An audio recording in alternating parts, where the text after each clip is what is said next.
Andrés Capelletti se encuentra aquí con nosotros para conversar justamente de este último hecho ocurrido pues hace algunos minutos del colectivo Ciudadanos por la Democracia. Andrés, buenas noches, bienvenido. ¿Qué comentario tienes? Carlos, muy buenas noches, un fuerte abrazo a todos nuestros amigos de esta hermosa región de La Libertad. Reacciones en torno al anuncio de la presidenta. Bueno, yo creo que el gobierno está haciendo lo que se debió de haber hecho desde hace mucho tiempo. No se puede permitir a ningún país del mundo la intromisión como lo está haciendo no solamente el presidente López Obrador, sino también el presidente de Colombia y el presidente Boric, que lo hizo hace poco.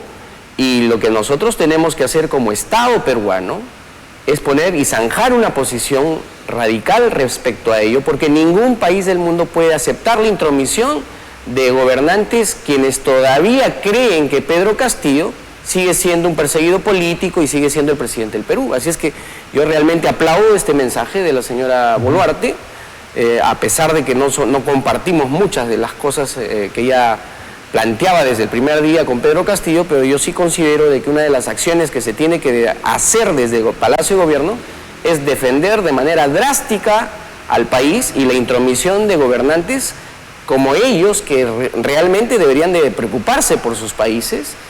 No lo hacen. México, el narcotráfico y las acusaciones que tiene López Obrador son muy preocupantes. Corrupción absoluta. Se sabe que el cártel de Tijuana ha sido parte de los que han colaborado económicamente con el señor López Obrador para que llegue a la presidencia. Eso se va a saber en cualquier momento, y el señor Obrador, si Dios le da vida todavía, va a terminar en la cárcel. Y lo mismo va a suceder con el presidente de Colombia. Es lo más probable, ¿no? Ahora, queda clarísimo, lo dijo la señora Dina Boluarte, ella asume la presidencia por una sucesión constitucional. Así es. Democrática. Pero el señor Castillo es evidente que dio un golpe de Estado, o intentó dar en este caso un golpe de Estado. Se frustró, no hizo bien, ni siquiera eso pudo hacer bien, o sea, imagínate, ni eso siquiera pudo hacer bien. Pero luego cuando las instituciones democráticas cerraron filas en torno a la democracia, el Congreso lo bajó con gran mayoría. O sea, ¿qué más quiere el señor López Obrador y estos presidentes que dicen de que sacaron del cargo de manera abusiva, ilegal, inconstitucional al señor Castillo? O sea, están fuera de lugar totalmente. Acá hay una dosis ideológica que prima sobre la realidad. Efectivamente, ¿no? Este famoso foro de Sao Paulo que se ha creado y se ha gestado en la ignorancia comunista, porque ni siquiera ellos mismos han logrado entender lo que aconteció con el comunismo radical de China, de Rusia, que se cayó y nunca en la historia del mundo han podido demostrar que ha servido para algo. Ellos están únicamente utilizando ese discurso ideológico para poder apoderarse de los gobiernos y robarles a los gobiernos. Recuerden dónde están los hijos de Hugo Chávez, grandes millonarios. Cuando a Hugo Chávez, Alan García lo confrontó y le dijo: oiga, usted se está yendo contra el país en donde tiene invertido más de 50 grifos a su nombre. Y ahí sí se quedaba callado. Maduro igual. Entonces, ¿qué es lo que se está demostrando en el Perú? Que Pedro Castillo ha entrado con esa misma retórica, con los mismos asesores de López Obrador, de Cuba, de Venezuela, de Bolivia, con el único objetivo de robar el Estado peruano y enriquecerse.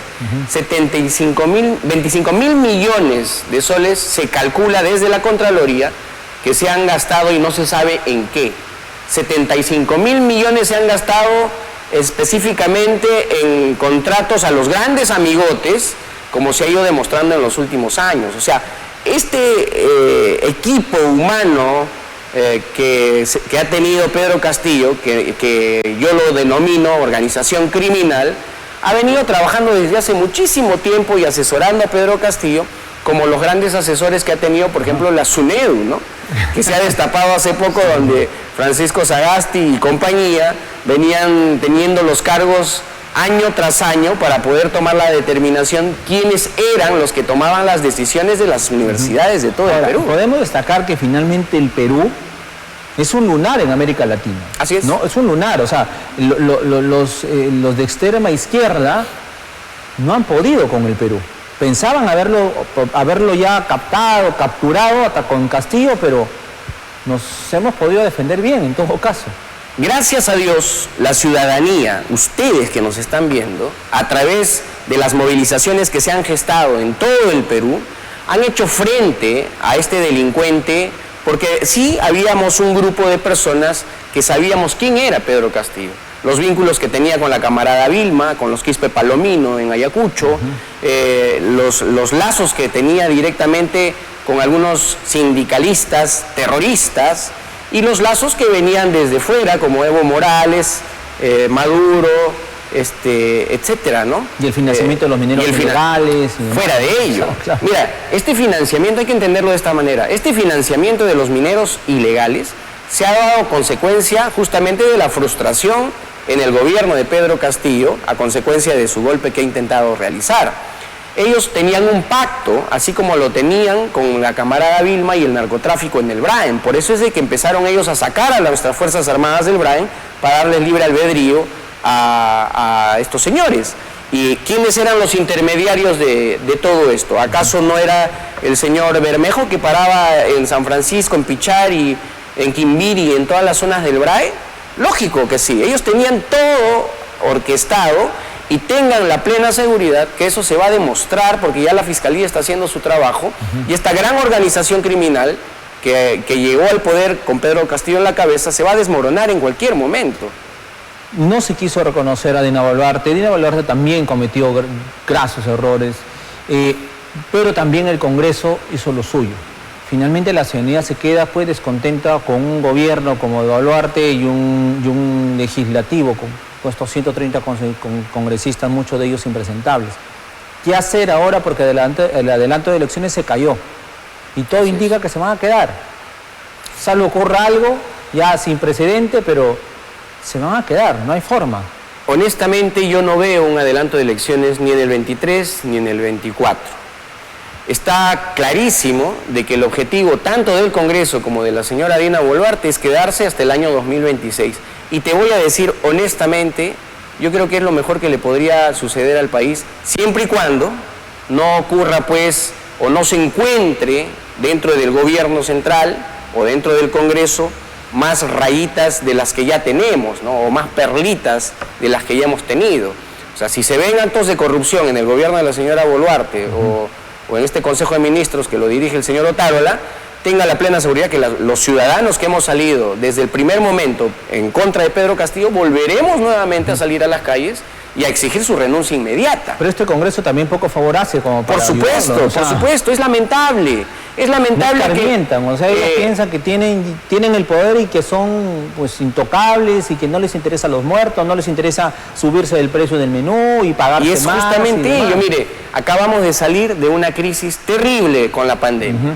Entramos a una nueva crisis terrible con el gobierno de Pedro Castillo, y cuando estos señores deberían de dar el ejemplo, solamente el ejemplo, miren, económicamente para muchos no es demasiado, pero para el pueblo peruano que está muriendo de hambre, para esos asentamientos humanos y la cantidad de ollas comunes que se han gestado en Lima a consecuencia de la pandemia, realmente es una burla, es un abuso y es una vergüenza. Yo hace días ya vengo solicitando a través de mis redes sociales y conversando con algunos amigos congresistas que tienen que deshacer de una vez de manera inmediata ese contrato que tienen con la empresa que ha ganado esta licitación, porque no es justo. Sí, hay familias que con 20 soles comen 4 o 5 personas por día. Terrible. Y estos señores con 190 soles pretenden comer un solo día y una sola persona. Entonces, ese tipo de cosas hacen justamente que el pueblo se vaya en contra de las instituciones del Estado, como es el Congreso de la República, que es la institución históricamente más desprestigiada del Perú. Entonces no hacen siquiera un apoyo ciudadano para decir, oigan, confíen en nosotros. No hay confianza, señores. Y en sus manos está que esto se pueda corregir. Ahora, ya cambiando de tema, yo sé finalmente la afiliación aprista que tienes, y el partido aprista finalmente ya está en una cuenta regresiva, aparentemente, para que logre su inscripción. La pregunta es, el APRA se va a inscribir, va a volver a ser organización política, ¿pero habrá aprendido de sus errores? A ver, el APRA nunca dejó de ser organización política. A consecuencia del veto que dio Salas Arenas y compañía en las últimas elecciones, es que no pudimos participar de ella y lógicamente se perdió la credencial, por así decirla, de la participación. pero el APRA jamás ha dejado de ser partido. En segundo lugar, ya estamos en el ROP, se han desestimado las 2 tachas interpuestas por 2 tipos que no vale la pena ni nombrarlos, y el día de hoy estamos solamente a la espera de la resolución que nos pueda nuevamente insertar en la vida política democrática del país. El APRA ha aprendido de sus errores a lo largo de sus casi 100 años de historia, y eso... Pero ya, o sea, el aprendizaje ya resulta ser muy largo, ¿no? A ver, vayamos por partes y cucharadas. En el primer gobierno de Alan García se cometieron muchos errores, pero también se hicieron cosas extraordinarias, como por ejemplo el Hospital Neoplásicas. El único hospital donde se trata el cáncer al 100% fue creado por el gobierno aprista, ¿no? Y así como esos varios ejemplos. Pero hubieron muchos errores, por supuesto que sí. Mi padre murió en el gobierno de Alan García asesinado por el terrorismo. No se hizo mucho respecto a ese tema, es verdad. Pero el segundo gobierno del APRA, considero yo y consideran muchos peruanos, el mejor gobierno de la historia del Perú.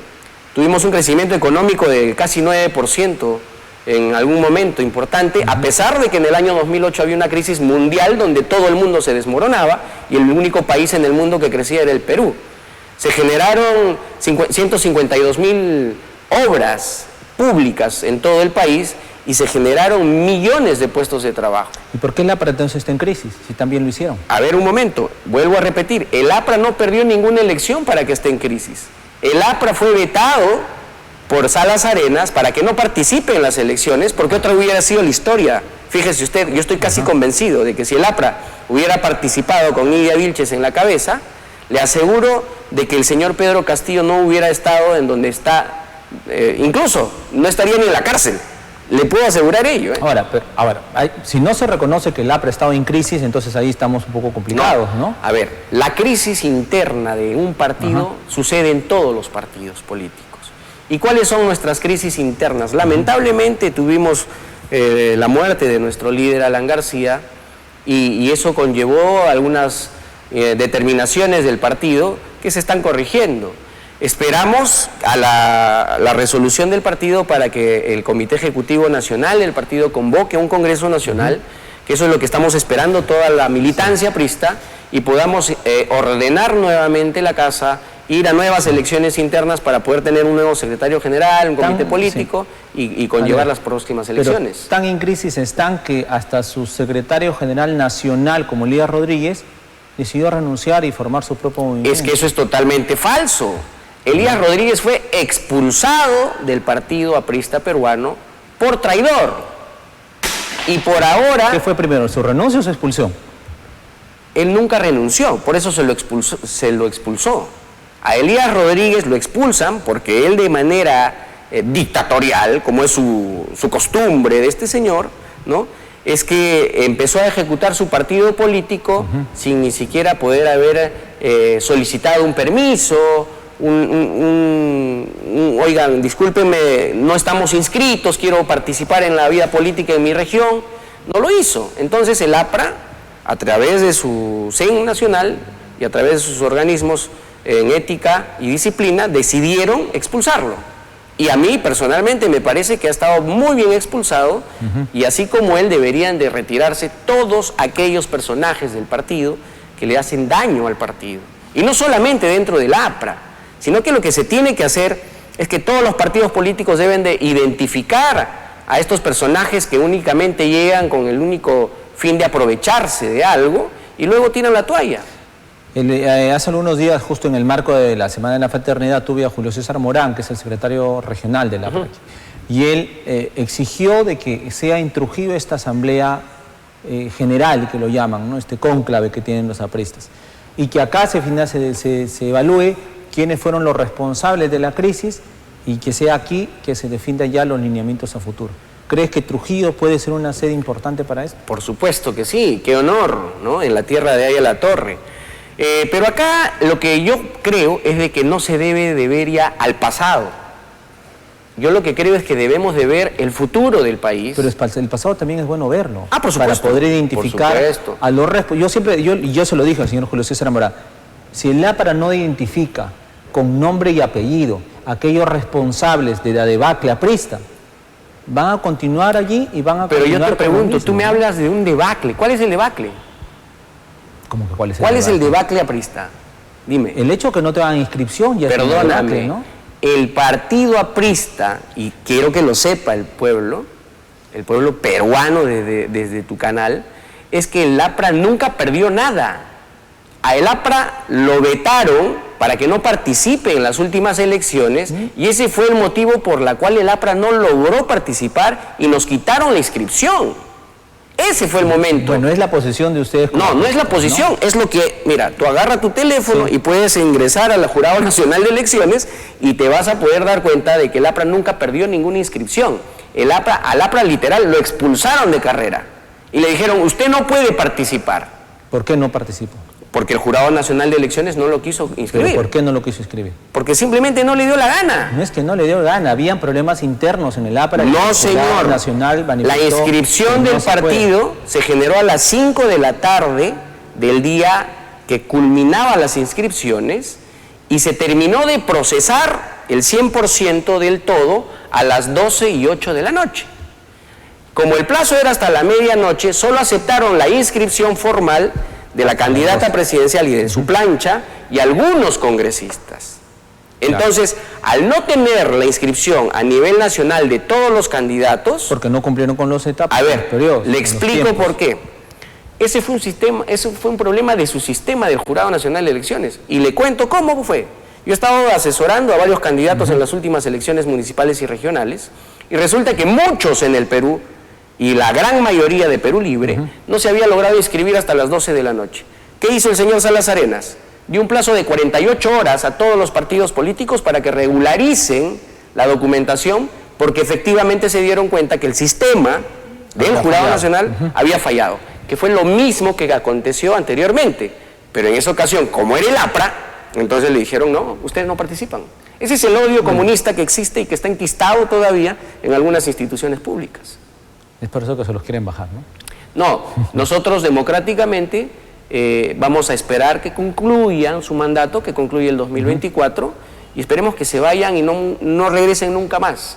Porque esa es la gente que le ha hecho mucho daño al país. Te ha hecho daño a ti, me ha hecho daño a mí, nos ha hecho daño a todos los peruanos al haber querido que quien gobierne el Perú sea un delincuente como Pedro Castillo, que gracias a Dios el día de hoy está en la cárcel.